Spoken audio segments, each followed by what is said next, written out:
Et est-ce que tu as déjà lu l'évasion miraculeuse de Pierre qui était en prison? Oui, non. Eh bien, aujourd'hui, dans le défi lecture de la Bible, de l'aurore au crépuscule, on va lire Pierre qui s'évade miraculeusement. Donc, franchement, n'hésite pas à rester. On lit la Bible de la Genèse à l'Apocalypse 10 minutes tous les jours. Donc, tu es au bon endroit. Donc, reste et bienvenue.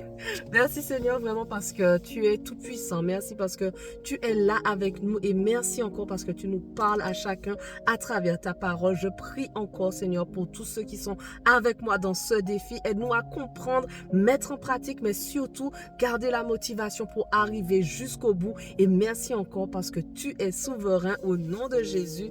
Amen. Alors, avant d'arriver à l'évasion de Pierre, on va continuer dans Acte 11, verset 19, l'église à Antioche. Ceux qui avaient été dispersés lors de la persécution survenue après la mort d'Étienne allèrent jusqu'en Phénicie, dans l'île de Chypre et à Antioche, mais ils n'annonçaient la parole qu'aux Juifs. Cependant, certains d'entre eux qui étaient originaires de Chypre et de Cyrène vinrent à Antioche et s'adressèrent aussi aux non-juifs pour leur annoncer la bonne nouvelle du Seigneur Jésus. La main du Seigneur était avec eux et un grand nombre de personnes crurent et se tournèrent vers le Seigneur. La nouvelle en parvint aux oreilles des membres de l'église de Jérusalem et ils envoyèrent Barnabas jusqu'à Antioche. À son arrivée, lorsqu'il vit la grâce de Dieu, il en éprouva de la joie. Il les encourageait tous à rester attachés au Seigneur d'un cœur ferme, car c'était un homme de bien, plein d'Esprit Saint et de foi. Une foule assez nombreuse s'attacha au Seigneur. Barnabas se rendit ensuite à Tars pour aller chercher Saul. Quand il l'eut trouvé, il l'amena à Antioche. Pendant toute une année, ils participèrent aux réunions de l'église et ils enseignèrent beaucoup de personnes. C'est à Antioche que pour la première fois, les disciples furent appelés chrétiens. À cette époque-là, des prophètes descendirent de Jérusalem à Antioche. L'un d'eux, du nom d'Agabus, se leva et annonça par l'Esprit qu'il y aurait une grande famine sur toute la terre. Elle arriva en effet sous l'empereur Claude. Les disciples décidèrent d'envoyer chacun selon ses moyens un secours aux frères et sœurs qui habitaient la Judée. C'est ce qu'ils firent en l'envoyant aux anciens par l'intermédiaire de Barnabas et de Saul. Acte 12. À cette époque-là, le roi Hérode se mit à maltraiter les membres de l'église et il fit mourir par l'épée Jacques, le frère de Jean. Quand il vit que cela plaisait aux Juifs, il fit encore arrêter Pierre. C'était pendant la fête des pains sans levain. Après l'avoir fait arrêter et jeter en prison, il le mit sous la garde de 4 escouades de 4 soldats chacune. Il avait l'intention de le faire comparaître devant le peuple après la Pâque. Pierre était donc gardé dans la prison et l'église adressait d'ardentes prières à Dieu pour lui.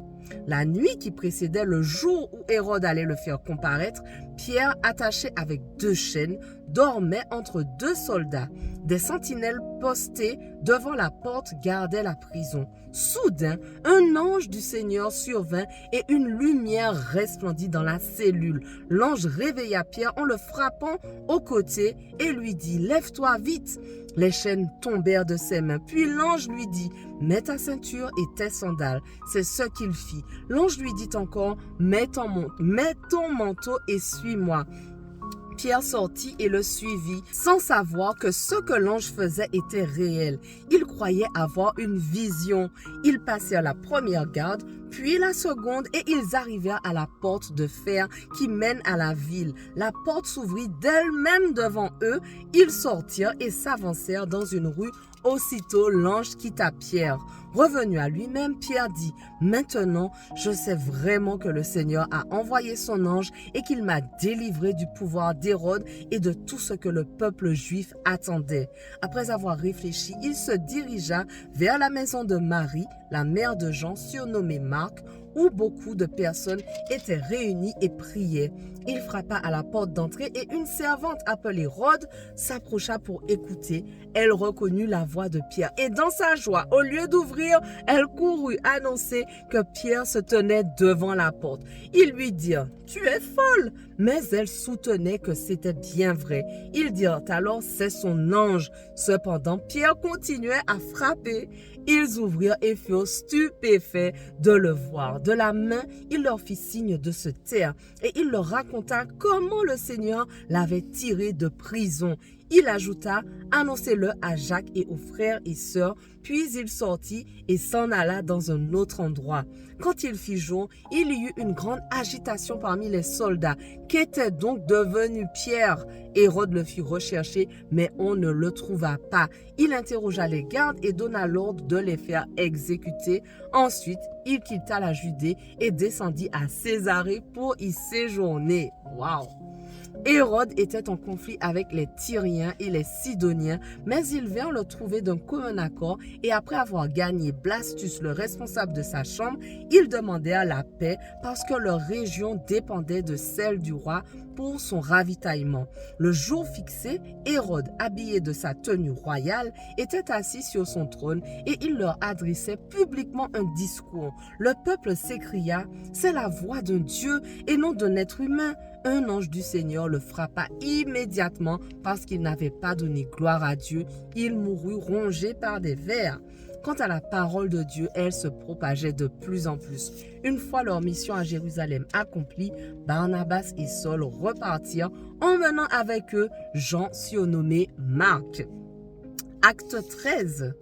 Il y avait dans l'église d'Antioche des prophètes et des enseignants. Barnabas, Siméon, appelé le Noir, Lucius de Cyrène, Manahen, qui avait été élevé avec Hérode le tétrarque, et Saul. Pendant qu'ils rendaient un culte au Seigneur et qu'ils jeûnaient, le Saint-Esprit dit, « Mettez-moi à part Barnabas et Saul pour la tâche à laquelle je les ai appelés. » Alors, après avoir jeûné, prié et posé la main sur eux, ils les laissèrent partir. Envoyés par le Saint-Esprit, Barnabas et Saul descendirent à Séleucie où ils embarquèrent pour l'île de Chypre. Arrivés à Salamine, ils annoncèrent la parole de Dieu dans les synagogues des Juifs. Ils avaient aussi Jean pour aide. Ensuite, ils traversèrent toute l'île jusqu'à Paphos où ils trouvèrent un magicien, un prétendu prophète juif appelé Bar-Jésus. Il faisait partie de l'entourage du gouverneur Sergius Paulus, un homme intelligent. Ce dernier fit appeler Barnabas et Saul et exprima le désir d'entendre la parole de Dieu. Mais Élymas, le magicien, c'est en effet ce que signifie son nom, s'opposait à eux et cherchait à détourner le gouverneur de la foi. Alors Saul, appelé aussi Paul, rempli du Saint-Esprit, fixa les regards sur lui et dit, « Homme plein de toutes sortes de ruses et de méchanceté, fils du diable, ennemi de toute justice, ne vas-tu pas cesser de pervertir les voies droites du Seigneur? Maintenant, voici que la main du Seigneur est sur toi, tu seras aveugle et pour un temps, tu ne verras pas le soleil. » L'obscurité et les ténèbres tombèrent immédiatement sur lui et il se tournait de tous côtés en cherchant quelqu'un pour le guider. Quand il vit ce qui était arrivé, le gouverneur crut, frappé, qu'il était par l'enseignement du Seigneur. Paul et ses compagnons embarquèrent à Paphos pour se rendre à Perge en Pamphylie, mais Jean se sépara d'eux et retourna à Jérusalem. De Perge, ils poursuivirent leur route et arrivèrent à Antioche de Pisidie. Ils entrèrent dans la synagogue le jour du sabbat et s'assirent. Après la lecture de la loi et des prophètes, les chefs de la synagogue leur firent dire, « Frères, si vous avez quelques mots d'encouragement à adresser au peuple, parlez. » Paul se leva, fit un signe de la main et dit, « Israélites, et vous qui craignez Dieu, écoutez, le Dieu de ce peuple d'Israël a choisi nos ancêtres. Il a fait grandir le peuple pendant son séjour en Égypte et il en a fait sortir par sa puissance.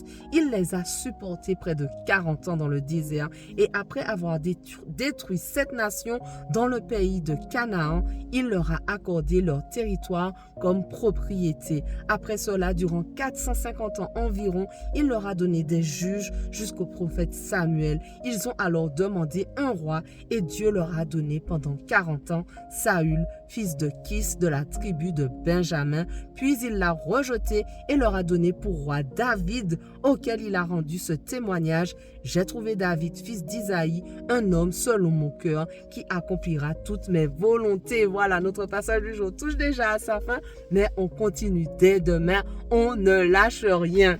Allez, sois béni!